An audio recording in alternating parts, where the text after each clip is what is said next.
I hope the United States will keep out of this war. I believe that it will.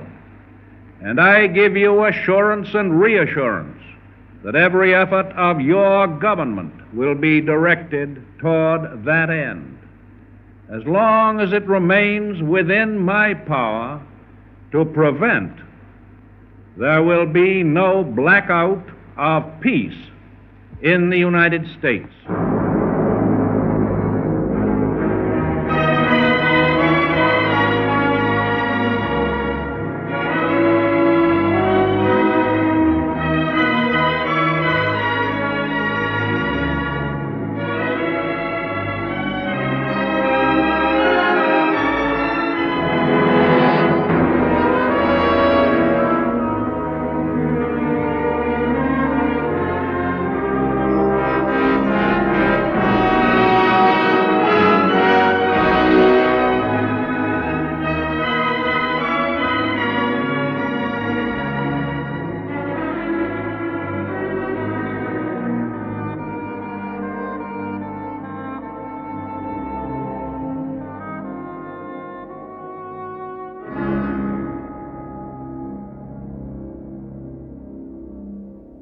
After World War I, there was a surge of isolationism, feeling that we had got no reason for us becoming involved in World War I, and we'd made a mistake, and that there were a lot of debts which were owed by European countries, and the country went isolationist.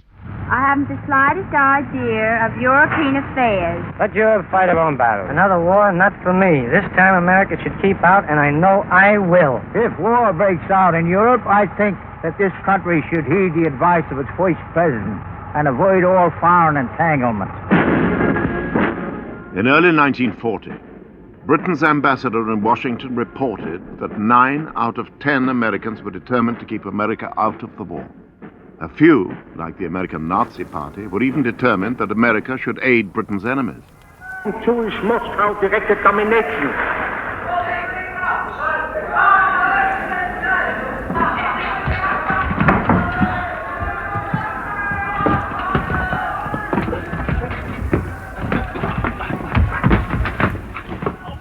Their country was enormously divided.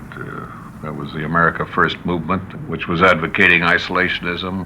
On the other hand, there was the William Allen White Committee, the Committee to Defend America by Aiding the Allies, that was on the other side.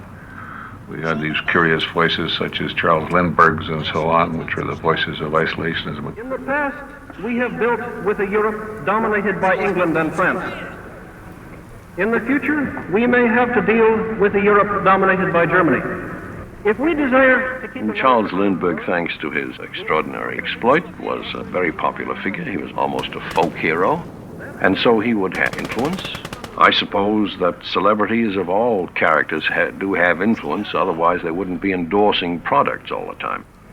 But it should not involve the internal affairs of Europe. They never were and never will be carried on according to our desires. There was a strong anti-British antipathy in certain parts of the country. It was felt that Britain was trying very hard to drag us into its war.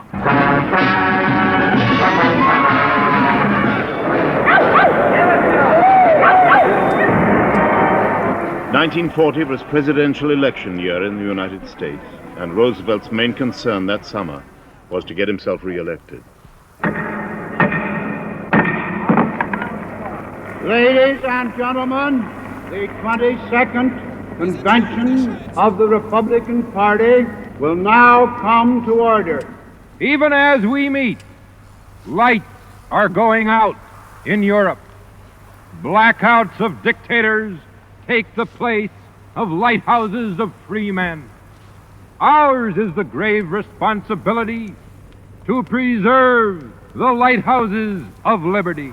In the name of the people of the whole United States, I place in nomination that valiant American, Franklin Delano Roosevelt. After France's fall, most Americans were disposed to aid Britain in some way, but still more were strongly opposed to entering the war on Britain's side. Third-term candidate has not kept faith with the American people. Roosevelt's opponent in the presidential election that autumn was an out-and-out anti-war candidate, Wendell Willkie. If his promise to keep our boys out of foreign wars is no better than his promise to balance the budget, they're already almost on the transport. But with the Nazis triumphant everywhere, Roosevelt couldn't afford to wait to be re-elected before putting America on some sort of war footing. The Congress has debated without partisanship and has now enacted a law establishing a selective method of augmenting our armed forces. We must and we will marshal our great potential strength to fend off war from our shores. More than 16 million young Americans are reviving the 300-year-old American custom of the muster, by which from the earliest colonial times, every able-bodied citizen was subject to the call for service in the national defense.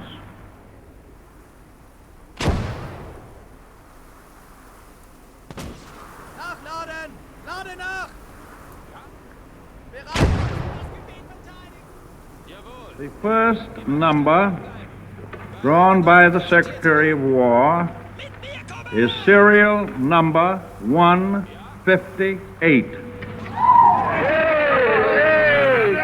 I'm honored to be one of those first called, and I'll try very hard to make a real good soldier. And I'm proud of you. If you elect me President of the United States, I shall never send an American boy to fight in any European war. I consider it a public duty to answer falsifications with facts. I will not pretend that I find this an unpleasant duty.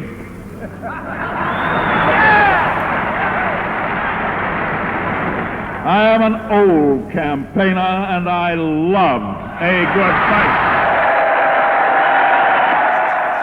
Roosevelt got his good fight. Though to stay in the race, he had promised, like his opponent, not to send American boys to fight in foreign wars. Name, please. Franklin D. Roosevelt. November the 5th, 1940, was Election Day. And by midnight, America's choice of president for another 4 years was clear. The results are now conclusive. Roosevelt wins.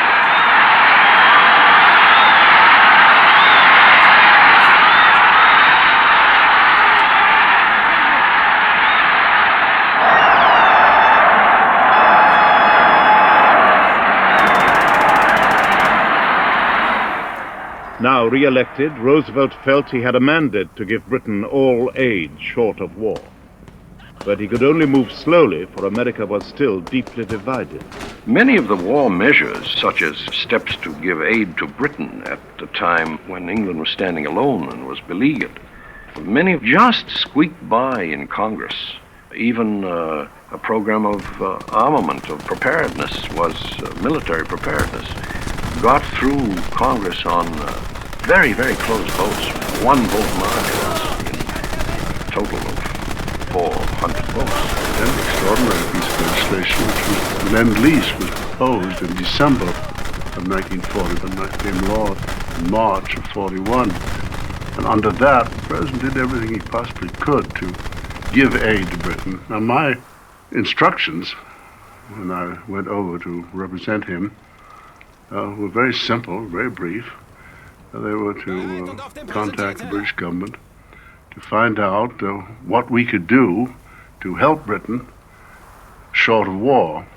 And we began at once doing all sorts of things which were not really neutral under the literal interpretation. For instance, we were preparing British naval vessels in American ports, and we escorted your convoys across the Atlantic as far as Iceland. We transferred 2 million tons of ships. The immediate problem was to get people to understand what it was. In this, I think Mr.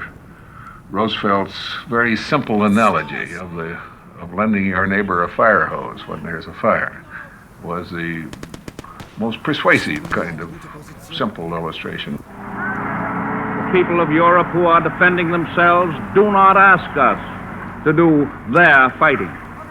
They ask us for the implements of war, the planes, the tanks, the guns, the freighters, which will enable them to fight for their liberty and our security. We must be the great arsenal of democracy. For us, this is an emergency as serious as war itself. In those days, the business community regarded Roosevelt as at a minimum, as a major deputy of the devil. And Roosevelt was deeply suspicious of the businessmen, so that the people who were associated with the mobilizing of the war had a divided interest. Some of them felt that their main purpose in being in Washington was to put a curb on the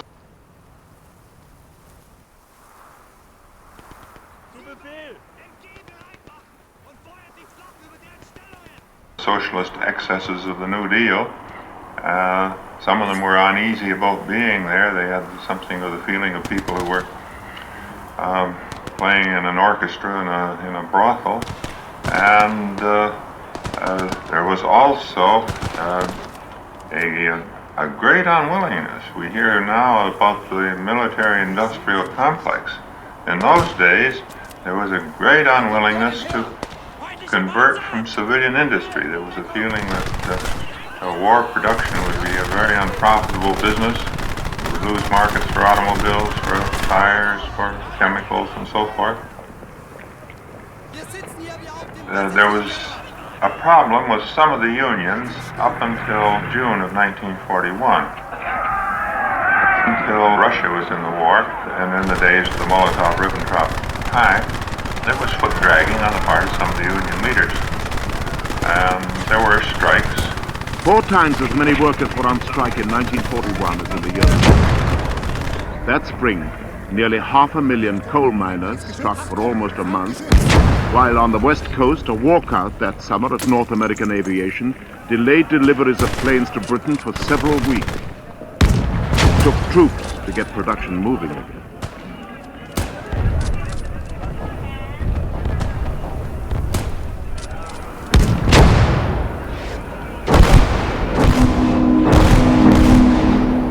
But although Roosevelt was still reluctant to lead America into war, the war was now catching up with America.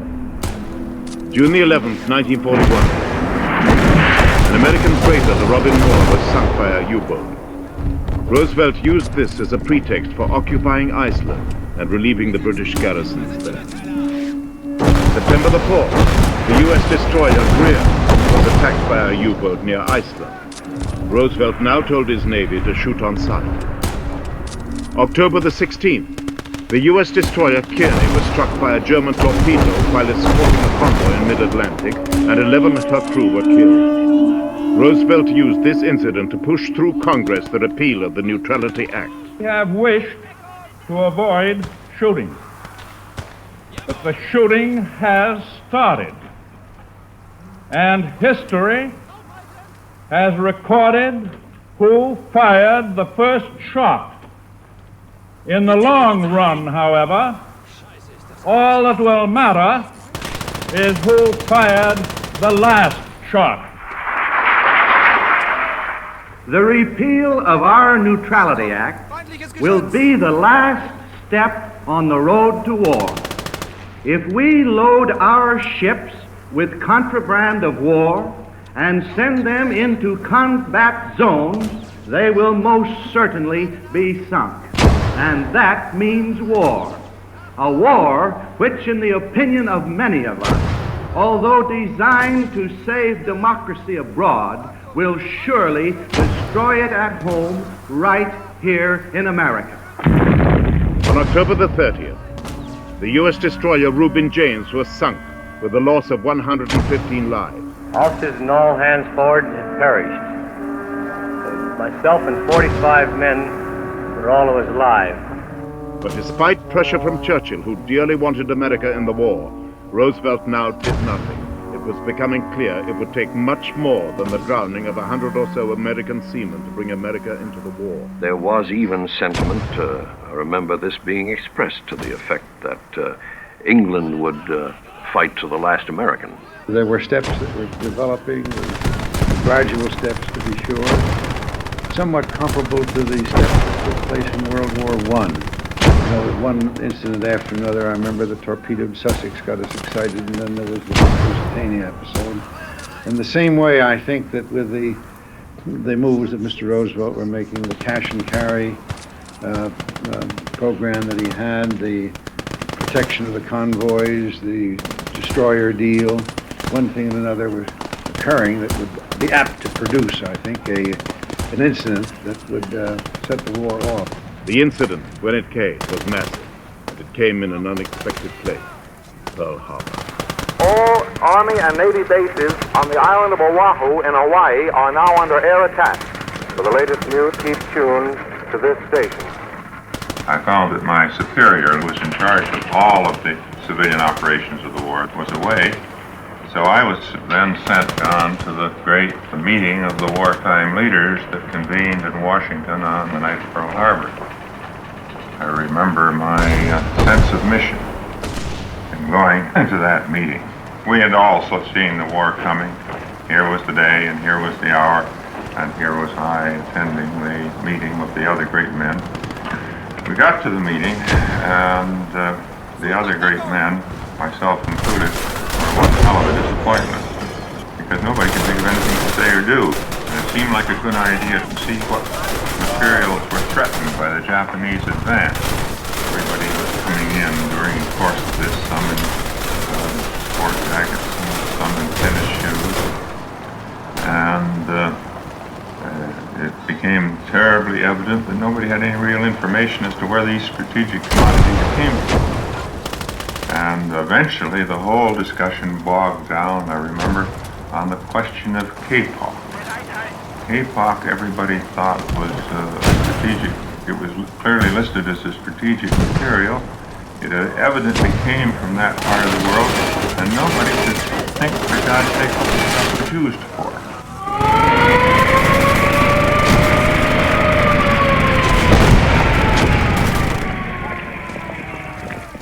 I ask that the Congress declare that since the unprovoked and dastardly attack by Japan on Sunday, December 7th, 1941, a state of war has existed between the United States and the Japanese Empire.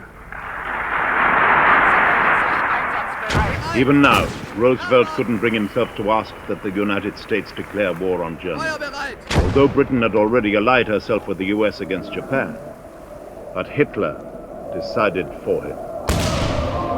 For some unexplained reason, Hitler declared war on the United States, which relieved Roosevelt of all of his difficulties. Well, I was practicing law in Chicago at that time. That is, at the time of Pearl Harbor. And I can tell you that if Hitler had not made this decision, if he had simply done nothing, that there would have been enormous sentiment in the United States, in many parts of the United States, that the Pacific War now was our war, that the European war was for the Europeans, and that we should concentrate all our efforts against the Japanese.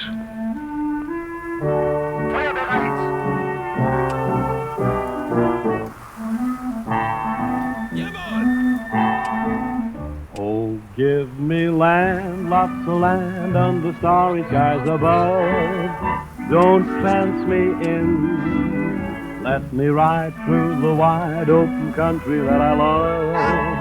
don't fence me in. People were selling their homes at a fraction of their value. They were certain that the West Coast would be under attack, that we'd be bombed here. There were even blackouts along the West Coast as there were along the East Coast. And there were even some false alerts here. Not enough!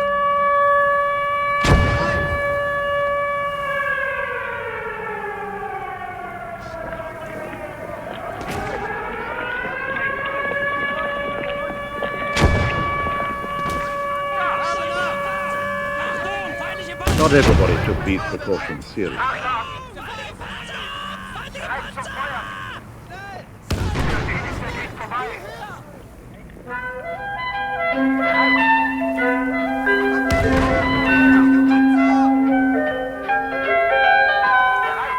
To European eyes, America's going to war had moments both ludicrous and familiar.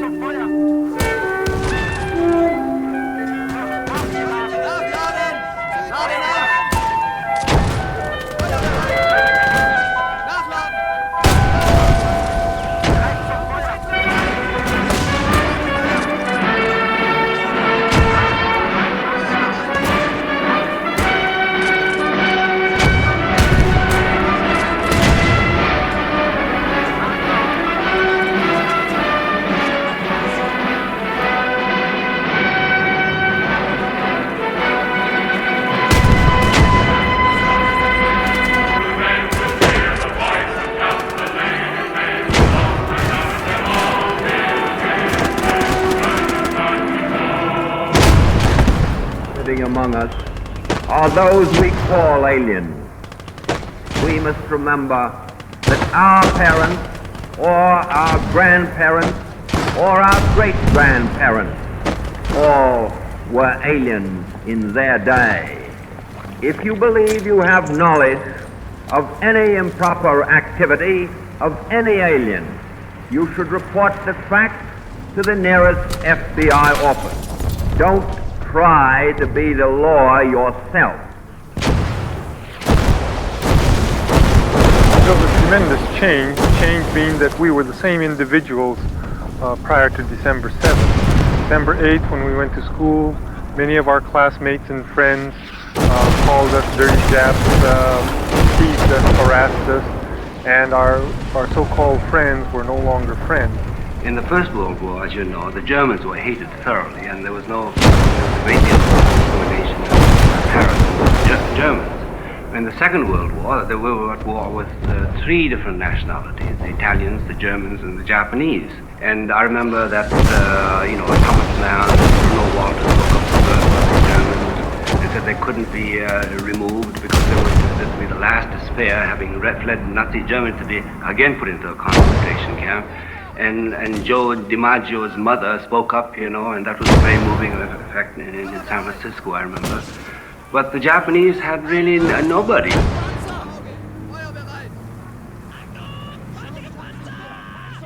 I think the picking on the Japanese was partly a kind of a logistically rational thing that the army could handle. They said, no, we can't handle the Germans, but we can handle the Japanese. After all, they couldn't have moved all the Germans and the Italians in this country. They would have had to move half the people out of New York City. I mean, it would have been ridiculous.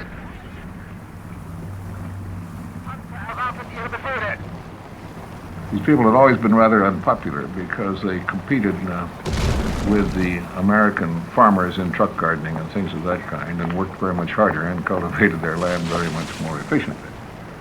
So that a lot of people took advantage of their situation to create antipathy toward them. And the government acted hastily and rather brutally. It's not a very attractive chapter.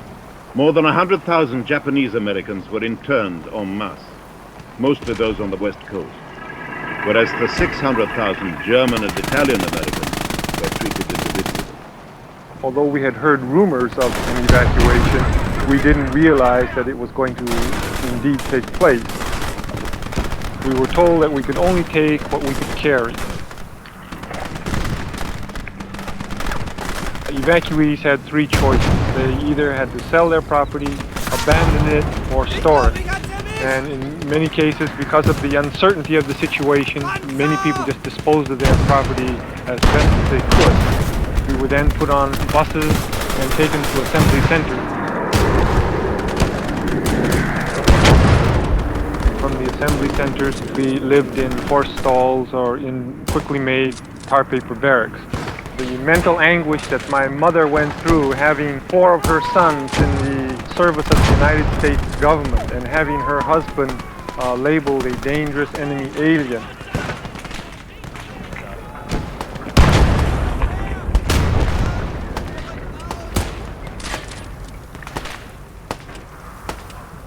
We had guards, watchtowers, machine guns. It was a picture of incarceration. We felt that we were prisoners in our own country.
One thing that was certain was that there was going to be no more rubber for a while, so we'd have to make do with the stock of rubber tires that we had.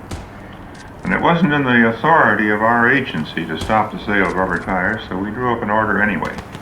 And we had an anonymous young man circulated through all the offices in the Office of Production Management that had to clear all pieces of paper. It was already very bureaucratic.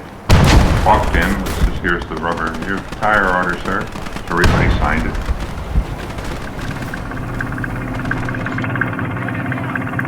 And we froze the whole nation's stock of rubber tires.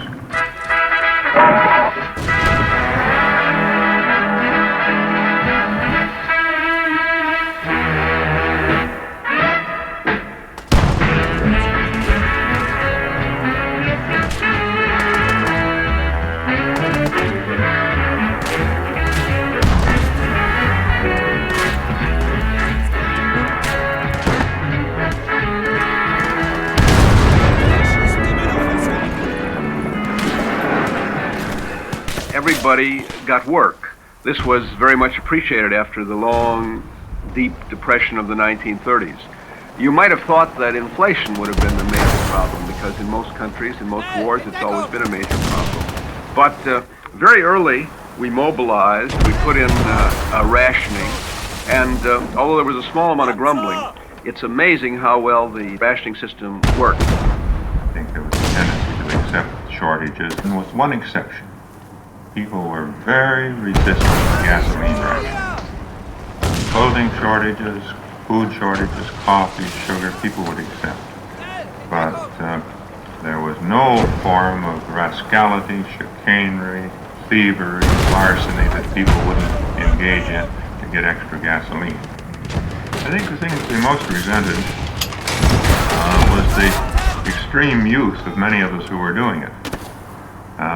The Office of Price Administration, as I look back on it, must have been very hard to take. I was then 31.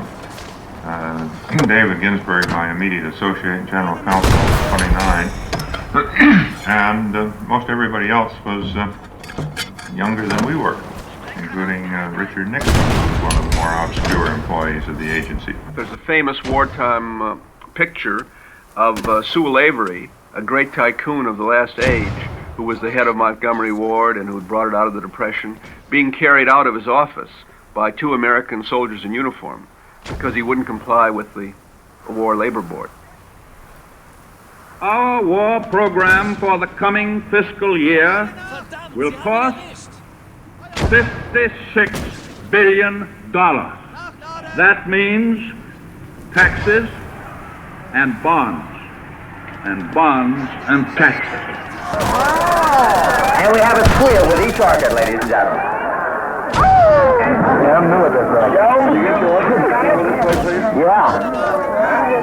Thank you. 2250, this is really a handsome thing to have. You're getting this as a premium for a war bond for $2,250. So it's really a good purchase for anybody. Look at that. Now you see it? Hope is looking at the shoe. He may increase his bid to $22.55. You're going to come up a little, aren't you, Flabby? How much you got, Bane? We got $22.50. I'll go 25. Our enemies aren't pushovers. They're savage, skillful, and relentless. They've trained for years with just this chance to enslave the world, and that's just what they intend to do. And they'll use every trick and tool. But on the other hand, they aren't supermen. They didn't come down from Mars. They can be licked, and they will be licked by men. We fought in 1917 from Dum-Dum-Dum and drove the tyrants from the sea from Dum-Dum-Dum. We're in a bigger, better war for your patriotic pastime. We don't know what we're fighting for, but we didn't know the last time. So load the cannon, draw the blade from Dum-Dum-Dum. Come on and join the big parade.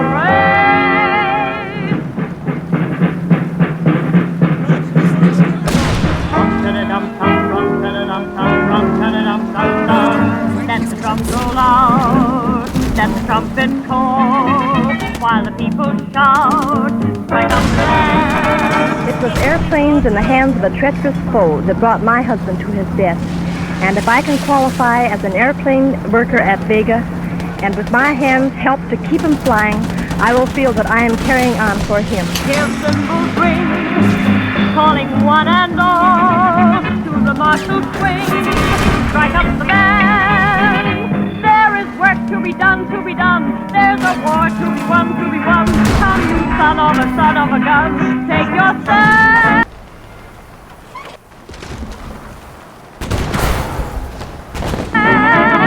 On a 94.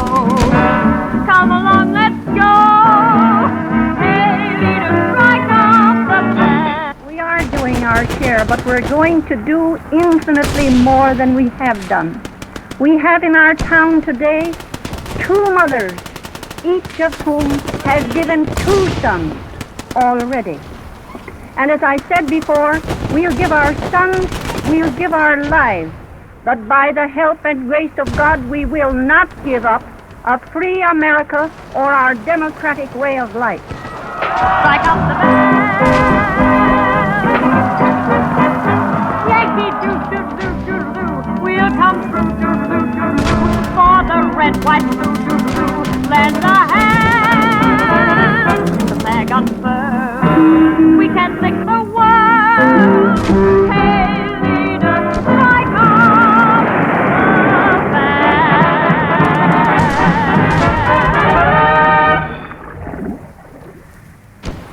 On the night of Pearl Harbor, one man had been happy. Winston Churchill, for now he knew Britain was saved. A few days later, he journeyed to Washington to make sure the war was going to be fought on the British plan of Europe first and the Pacific second, and to cement the new Anglo-American alliance. What kind of a people do they think we are? Is it possible they do not realize that we shall never cease to persevere against them until they have been taught a lesson which they and the world will never forget?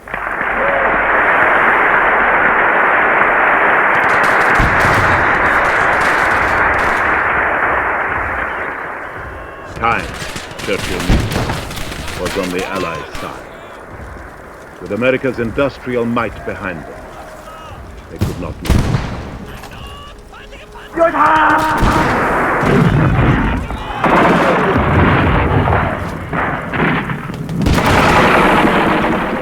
1942 began badly for the Americans in the Pacific. Manila, capital of the Philippines fell to the Japanese on January the 1st. The Japanese pushed the American forces on the Philippines back into the narrow peninsula of Bataan.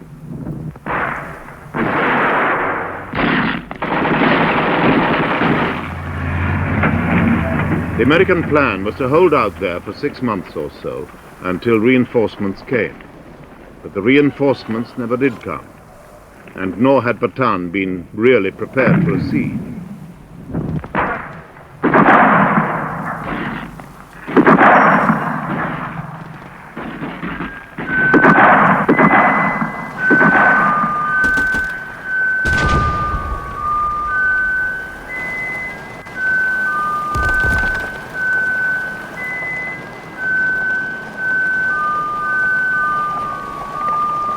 The American troops besieged at Bataan had no air support, were short of medical supplies, and their morale was poor. Even their commander-in-chief, General MacArthur, had left them for safer shores. Their bitter ballad, "We're the battling bastards of Bataan. No mama, no papa, no Uncle Sam. No aunts, no uncles, no cousins, no nieces, no pills, no planes or artillery. Nobody gives a goddamn." Cock-a-hoop with the ease of their victories so far, the Japanese called on the Americans beleaguered in Bataan to surrender.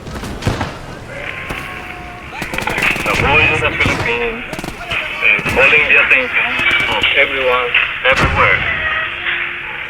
Everyone, everywhere, all Filipinos and Americans all over the country, and all of you Filipino enemies. They tried leaflets too, aimed mostly at the Filipino soldiers among the American forces. Ein schöner Tag zum Sterben, was? The Japanese closed in for the kill.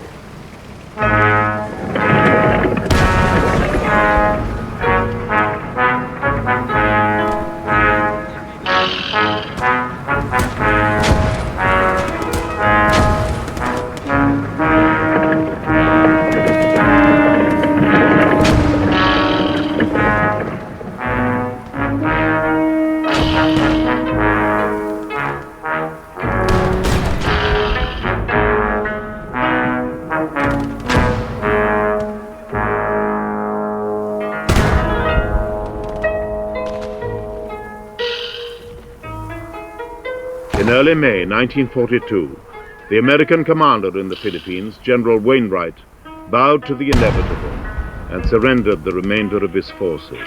I decided to accept, in the name of humanity, the formal surrender of all American and Philippine Army troops in the Philippine Islands. You will, repeat, will, surrender all troops to the proper Japanese officers. 80,000 Americans surrendered, the largest mass capitulation in American military history. The Japanese made the Americans march in the blazing sun to prison camps 100 or so miles from Bataan. Deprived of water and medicine, starved and brutally beaten, some 10,000 soldiers died along the way, more than had been killed in the actual fighting for Bataan.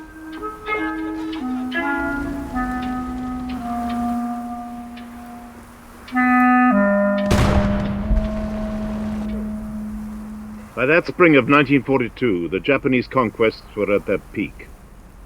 Surely the British and Americans would now want to make peace out of Tokyo, a peace that would allow the Japanese to retain their control.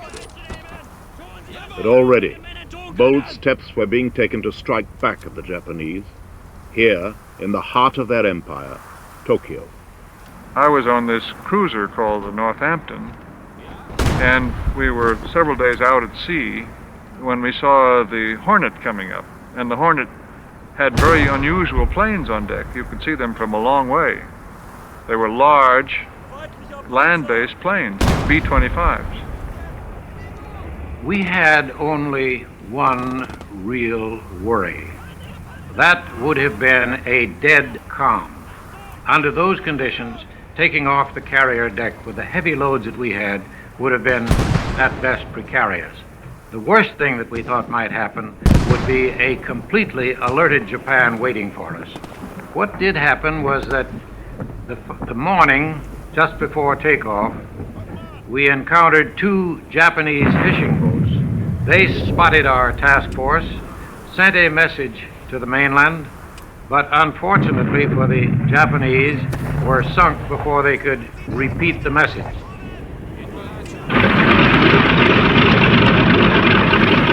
So we achieved almost complete surprise.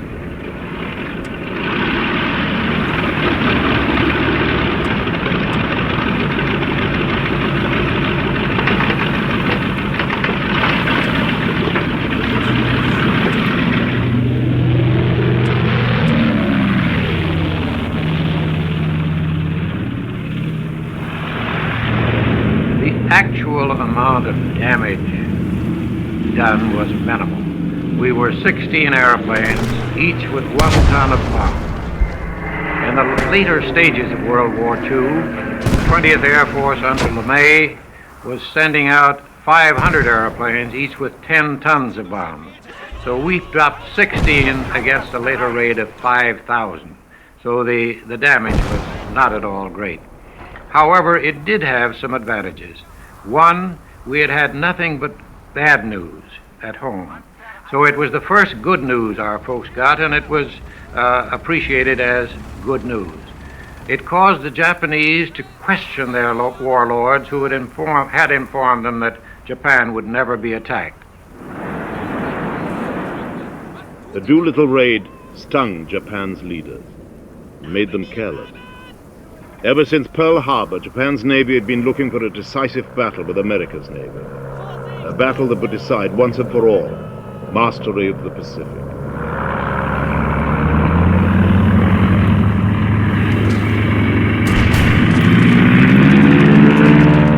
In early June 1942, the Japanese carriers rendezvoused close to Midway Island, some 1,300 miles northwest of Hawaii.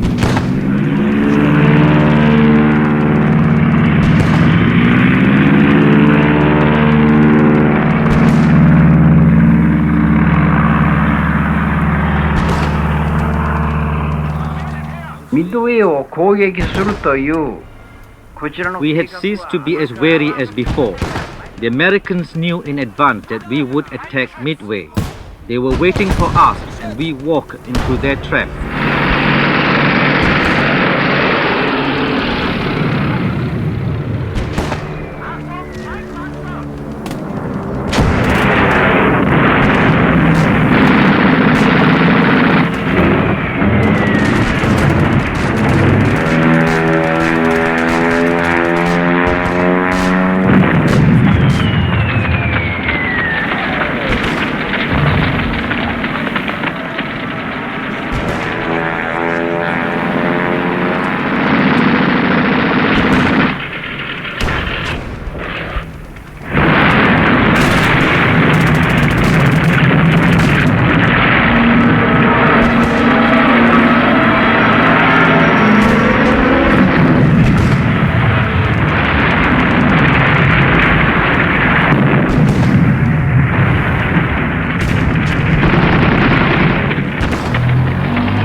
But while the Japanese Navy's attention was focused on Midway Island, the American Navy were preparing to strike back at the Japanese carrier fleet. We had a wonderful advantage. We were breaking their code, and they didn't know it. So we had some idea what was going to happen there.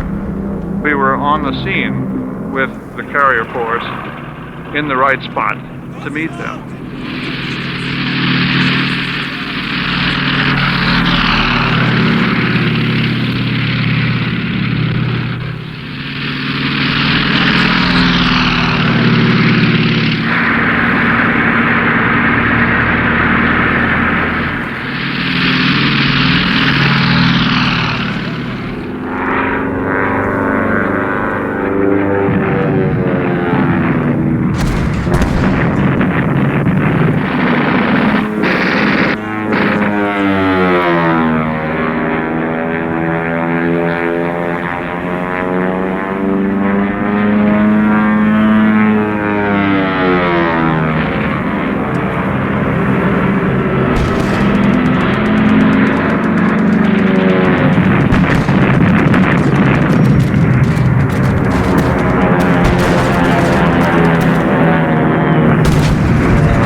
of the greatest sea battles of all time, meant the U.S. regained naval control of the Pacific. It was the end of Japan's hope of any further conquest. The same 4 Japanese carriers that had launched the raid on Pearl Harbor 6 months before were destroyed by a plane from the very American carriers that had been at sea to escape destruction.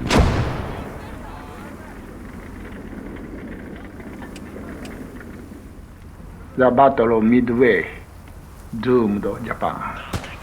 The Midway Battle was, many people say, the turning point of the Pacific War. That is, the turning point from complete retreat on our part, or at least attempt to establish a stalemate, and offensive. Turning point, not just at sea, but on land too.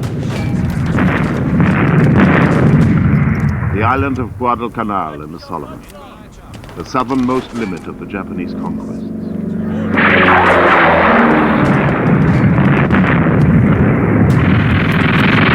In August 1942, the Allies returned. The Americans, it was their first invasion of the war.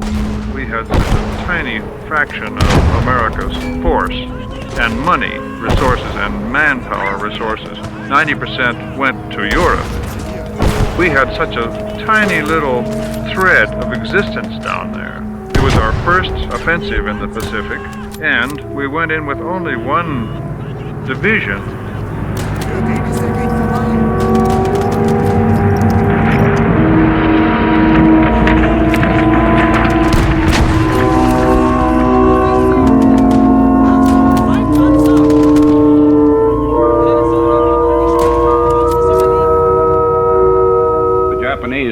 Were tough fighters, and they never would give up. We had isolated a Japanese regiment in what was known as the Gifu Strong Point, and they fought until we actually had to annihilate them. We used loudspeakers after we had surrounded them and tried to persuade them to surrender, but they wouldn't surrender. Japanese shouldn't made such a great efforts in the Guadalcanal. They could have saved their strength.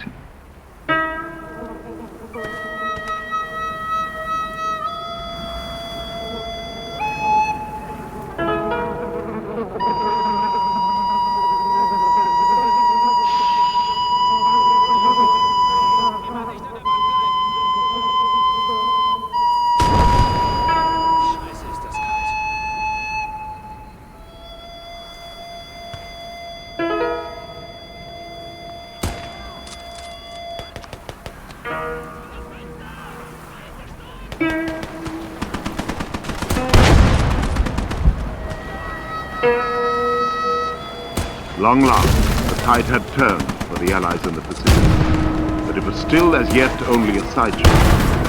The main energies were being reserved for Europe. It was really a little odd to the Americans, in the general public at that time, that we were spending so little effort in the Pacific. President Roosevelt made up his mind that the defeat of Hitler was by far the most important to achieve first. He was the most dangerous of the enemies, and he was very skillful in keeping the American public opinion directed towards Europe, although we did have a very major operation in Japan and a very successful operation after we recovered from the tremendous blow of the loss of a very substantial part of our Navy at Pearl Harbor. I think that generally public opinion had the feeling, as we say in baseball, the big league was in Europe and in the United Kingdom, and I include that in Europe and Western Europe. The decision was made early that Europe came first, and it was a wise decision, in spite of the fact that we got the devil knocked out of us in the Pacific for a long time. That was the right decision, and I think everybody recognized. Now, of course, the Navy protested at being left way underpowered in the Pacific, and it did put us up to very heavy casualties, all of that. But I think the country in general agreed with the decision that The real threat was in Europe. We could take care of the Japs in their own good time, but the real thing that had to be met was on the continent.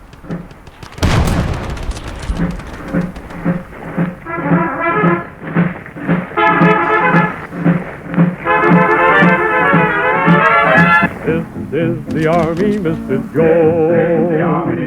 No private rooms or telephone. You had your breakfast in bed before, but you won't have it there anymore. Here we teach you how to kill, to get the opponent down on the ground in the quickest manner possible, snuff out his life by taking with both feet, one foot, a plot of the hand, a rabbit punch, gouging the eyes out, ripping the mouth. The gentle art of killing a man is to get him on the ground and kick in this manner. See? Get him through and I kick him. Come on, all of you do that. Zip, come on. Do what the buglers command. They're in the army and not in a band. This is the army, Mr. Brown. You and your baby went to town. He had you worried, but this is war, and he won't worry you anymore. Oh, Mr. Green, Mr. Brown.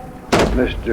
Churchill did have a real antipathy, I think, toward getting ashore what he would call prematurely onto the European continent. He had very vivid memories of the sacrifice of a British generation in World War I, Passchendaele and the Somme. They're always nightmares to him. After all this passion that has been aroused as a result of Pearl Harbor and our being in the war and marching and counter-marching and training, we just had to get ashore someplace. In view of the British attitude, which didn't feel that we were prepared to go into the main theater, we looked around for another spot to express our strength, and it turned out it was Africa.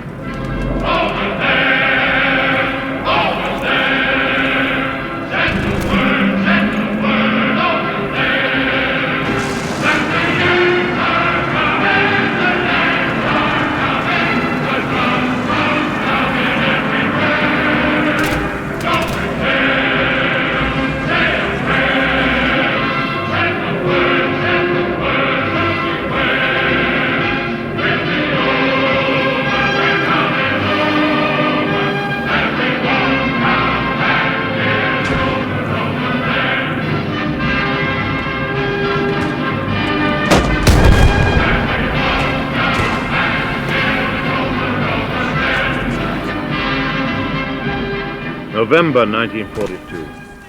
600 ships loaded with men and materials set sail for North Africa. Operation Torch. Said Roosevelt when he heard the news, at last we're on our way.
This land was made for war.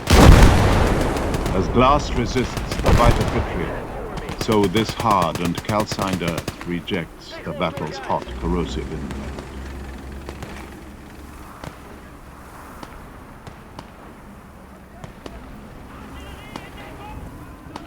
Here is no nubile, girlish land. No green and virginal countryside for war to violate.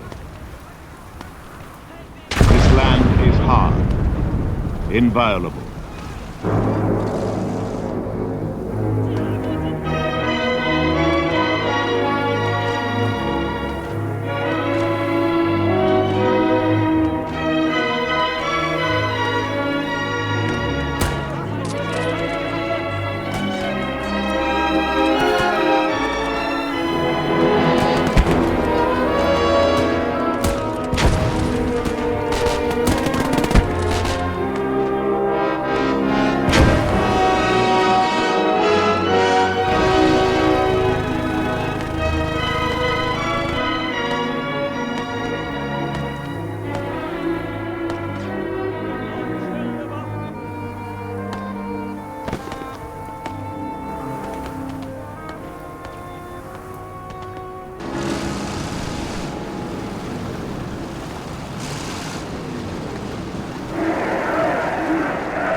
Benito Mussolini declares war on France and Britain. Combattenti di terra, di mare, dell'aria. Popolo italiano, corri alle armi e dimostra la tua tenacia, il tuo coraggio, il tuo valore.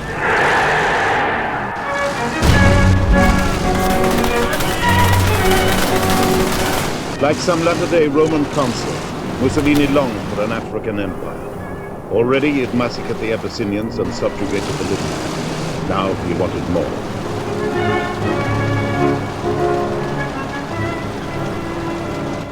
He was certainly not ready to go to war in 1940. It was purely a political move of Mussolini, who felt that Hitler was winning too much too quickly, and that if he didn't sort of make some sort of gesture, take some sort of initiative, he would not be able to sit at the conference table.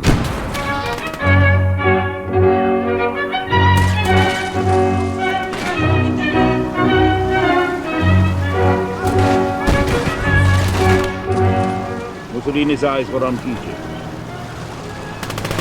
Egypt, the Nile, and the Suez Canal. In autumn 1940, he poured 250,000 troops into Egypt's neighbor, Libya, and another 300,000 into Ethiopia. Facing them in Egypt were just 30,000 British soldiers in the western desert.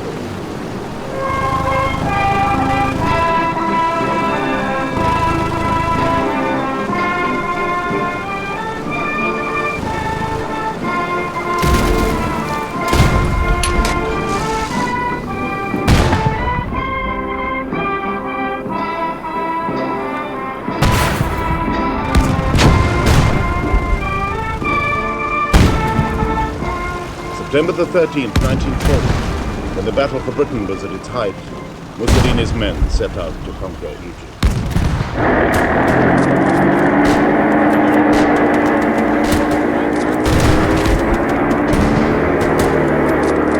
Completely outnumbered, the British troops simply fell back.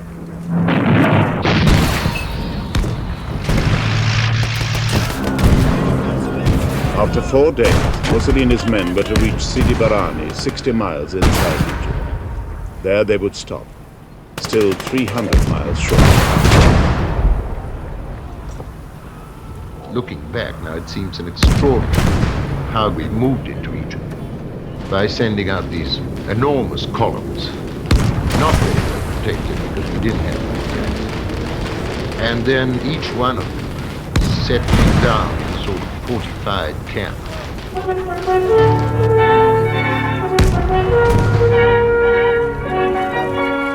This helped, of course, General O'Connor, I think, a lot.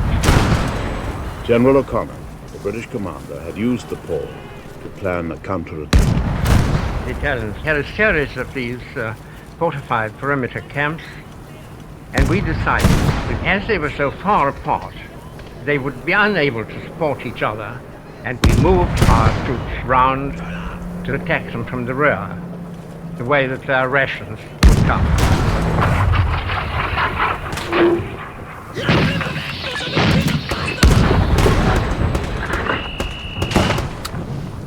O'Connor undertook an operation which was due to last about 4 days, which was the limit for the available tanks, which were nearly worn out, and for our administration in terms of supplying water and fuel and ammunition.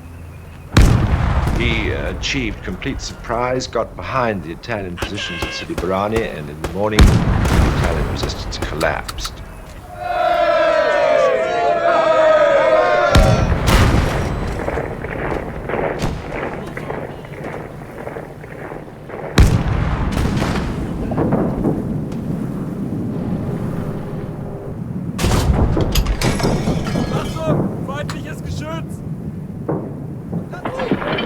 O'Connor's great achievement was that by using captured vehicles and captured dumps of water and fuel, he was able to maintain this 4-day battle into what became an offensive lasting over a period of weeks and resulted in taking him as far as Benghazi and indeed beyond to El Agheila. An area the size of England and France had been captured. The British